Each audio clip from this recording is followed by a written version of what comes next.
for the last part of this interview, I want to talk to you about your business, the Taylor Productions. Shout out to the late Kobe Bryant. One of the things that Kobe talked about with young athletes was it's important to find out what you're passionate about outside of basketball, because there is going to come a time when that won't be there anymore. And that can be very difficult. You've been playing the game your whole life. How are you going to tell somebody right at the start of the biggest moment, you got to think about what's next. You're not trained for that. It seems like you've taken that advice and ran with it. You've started your own production company. Talk to me about what is Taylor Productions and what gave you the inspiration to start it. So Taylor Film Productions was something that I wanted to do for a very long time, actually. Okay. Now, as far as the name goes, I had to do copyright. I had to find this. I had to find like this work, and so I don't get sued. This and the next, whatever. And it's just like the reason why I created Taylor Film Productions, because I want to start a company where I can create my own story and other people's stories as well. Mm-hmm. So kind of like how hold on one second. Okay. Like how Marvel Studios, like Warner Brothers, things of that nature. I'm not saying I'm gonna do exactly that, but I'm just saying like I want to be able to create my own story and like do it in my own, like create my own movie aspect in my own way. I want to create music videos, documentaries, movies, TV shows, advertisements, commercials, things along that line, things along those lines as well. Mm-hmm. It's also because like I've always had a passion for making films. Always, since I was young. The first film I made was in high school. It was a documentary about me, about my story, about when I broke my foot and the journey that it took me to get back to that point. So I would say that filming is just something that I've always wanted to do. And the thing is, filming is just to me, it's just really interesting because of the fact about how you can create your own story just through visual instead of having to speak it out. Yeah. Like, because if you think about it, a lot of people struggle with speaking sometimes. Mm-hmm. And so a lot of people, they want to get away from reality. And so by getting away from reality, you create your own reality by making certain films and by making things done in your own way. Mm-hmm. So I think that's very interesting. You know what's crazy too? Is that how music can really change the tone of any scene. I think it's really incredible. Yeah. Like I took a class about, because I got my bachelor's was actually in film.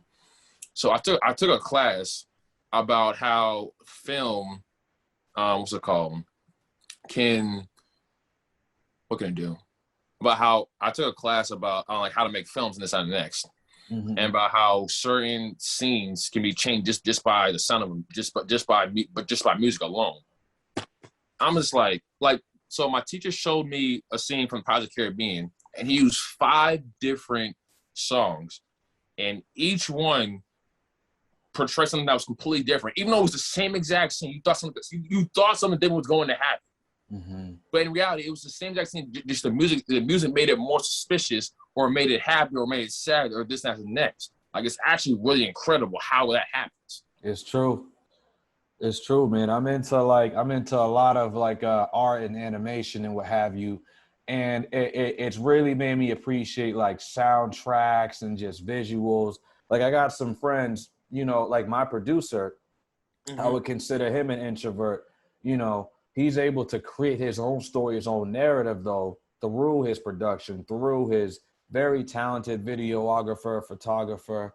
He's able to create his own narrative through his work. And this is something that I also tell, because I've had people come into my life and they tell me, hey, Rich, I'm not an extrovert, and that makes it difficult sometimes for me to do X, Y, and Z. And I'm like, listen, man, you don't have to be an extrovert to let yourself be heard.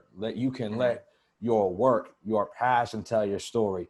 If you're, this person, I'm referring in this particular situation, works in like a tech company, really good at his job, and he's telling me how, he feels jealous of some of one of his other coworkers who's, very social, very personal. I'm like, listen, man, let your work do the talking. If you're over here, meeting your, going above and beyond, doing your XYZ, meeting your whatever your quotas, let that talk.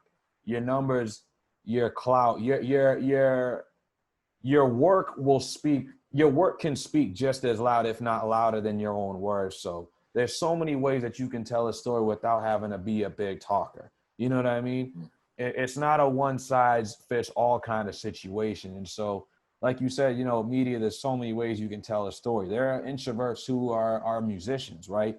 They're loud in the studio, but they're quiet outside of that. So it's cool how music and video and visuals can bring out so much out of a person.